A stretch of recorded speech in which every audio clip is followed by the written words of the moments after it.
Ako ay tumungo dito upang makiisa sa inyo, ating minamahal na Filipino migrants at overseas Filipino workers. Upang makiisa sa ating panawagan, bring home Tatay Digong now. Bring home Tatay Digong alive. Ako'y nakikisa sa pamilya Duterte kay Vice President, ang ating susunod na Pangulo, ang susunod na Pangulo ng Republika ng Pilipinas, si Vice President Inday Sara Duterte. Kay Congressman Pulong Duterte, kay Mayor Baste Duterte, sa buong pamilya Duterte, kay Ma'am Elizabeth. Ako ay tumungo rito upang magpahatid ng aking unconditional support upang sa ating panawagan tayo'y mapakinggan, pauwiin na si Tatay Digong. Mahigit 100 araw na siyang nakapiit. Maaari niyo bang ikulong ang isang tao na wala mang kahit anong kaso? Maaari mo bang arestuhin ang kapwa mo Pilipino at ilagak sa ibang bayan nang wala ka man lang warrant of arrest? Kami ay tumungo dito upang sana ay makuhaan ninyo ng inspirasyon, sapagkat sa Pilipinas, kayo, mga minamahal nating kababayan, ang aming motibasyon. Noong unang sinalbahe si Pangulong Duterte, kung hindi dahil sa inyong pagkilos dito sa labas ng Pilipinas, kami po ay suppress sa loob ng Pilipinas. Subalit dahil sa inyong nagkakaisang payapang pagkilos, napansin ng buong mundo na mali ang ginawa sa dati nating Pangulo.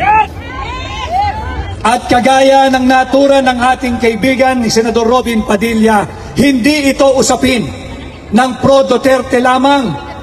Hindi ito usapin ng mga supporter ni Pangulong Duterte lamang.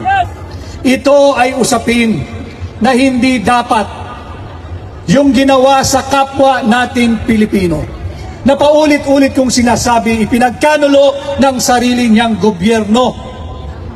At ito sana ang patuloy nating pagsikapan, patuloy tayong magkaisa, magbuklod-buklod. Alam ko, galing pa tayong lahat sa malalayong lugar. Subalit, sariwain lang natin, sino ba ang pinaglalaban natin?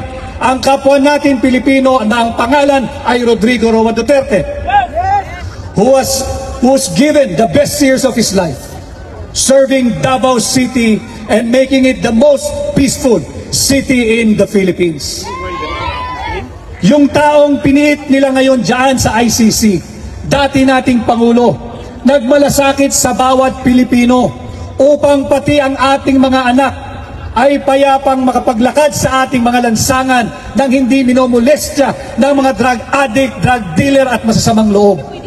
Subalit ano ang sinukli ng mapang-aping gobyerno ni Bongbong Marcos? Siya ay pinagkanulo at uulitin ko, hinandog sa kamay ng naglalaway na banyaga dito sa ICC. Kaya sana ang aming pakikisa sa inyo ay makuhaan din ninyo ng dagdag na inspiration at motivation na huwag tayong tumigil hanggat hindi natin naiuwi sa lalong madaling panahon, hanggat hindi natin naiuwi ng buhay ang ating pinakamamahal na Tatay Digong. Muli ho, tanggapin ninyo ang aking paggalang, pagkilala, respeto at pakikisa sa inyong lahat. Maraming salamat sa inyong patuloy na pagbuhos ng pagmamahal kay Tatay Digong at kay Vice President Inday Sara Duterte. Muli ho, ako ang inyong kaibigan. Nasa labas man tayo ng Senado ngayon, patuloy ninyo ako magiging boses, tinig, mata, tenga, bilang Pilipino, bilang abogado, bilang maisog. Maraming salamat at magandang hapon po sa inyong lahat.